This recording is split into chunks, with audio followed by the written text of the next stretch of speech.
I once dated a woman who was incredibly smart.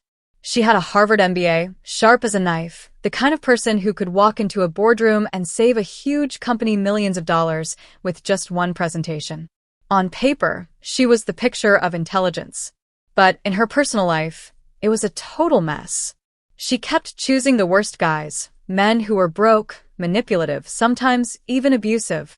And every time it ended with her crying, she'd look at me with this lost expression like, I just don't get why this keeps happening to me.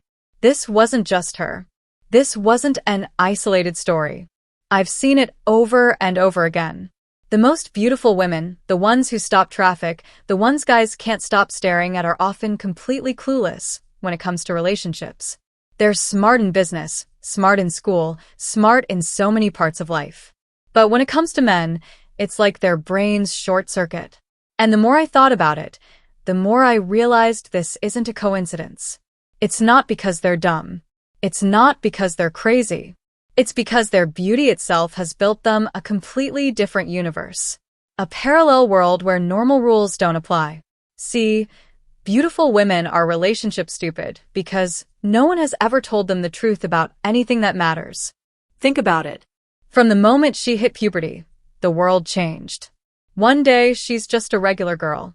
The next grown men are staring, holding doors, giving her free stuff, telling her she's special. She didn't have to do anything. Her looks flipped a switch. And suddenly, she had adult-level power while still a kid who didn't even know how to handle it. And that was the day truth died in her world. Because here's what happens. Men quickly learn that being honest with her doesn't work. If you tell her something real, something that challenges her, she punishes you with rejection. But if you nod along, flatter her, agree with her, even when she's dead wrong, you get rewarded with attention, validation, maybe even sex. That's the honesty-sex contradiction. For a man, telling the truth has a high chance of getting you eliminated. Lying strategically almost guarantees you a better outcome. And when the rewards are that big, men stop being honest. They optimize for results, not principles, not truth. Now, imagine living in a world where every guy you meet is playing this game. A world where no one calls you out, where everyone nods, flatters, and validates because they all want something from you. That's the reality of exceptionally beautiful women. They live inside an illusion, a bubble built out of lies, a parallel universe where cause and effect are completely broken. She can act in destructive ways and not face consequences, at least not right away, because men tolerate dysfunction for the chance to stay close to her beauty. This is why she can be brilliant in one arena, but absolutely self-destructive in another. She's not stupid. She's been systematically lied to for years. And lies are the worst kind of poison because they don't hurt you right away. They rot you slowly from the inside out. There are only 3 types of men who will consistently tell a beautiful woman the truth. One is the principled man. Rare, the guy who values honesty so deeply he's willing to lose her over it. That's maybe 2% of men. Then there's the autistic man.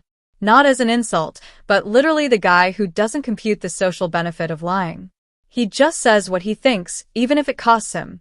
And finally, family, fathers, brothers, maybe a cousin.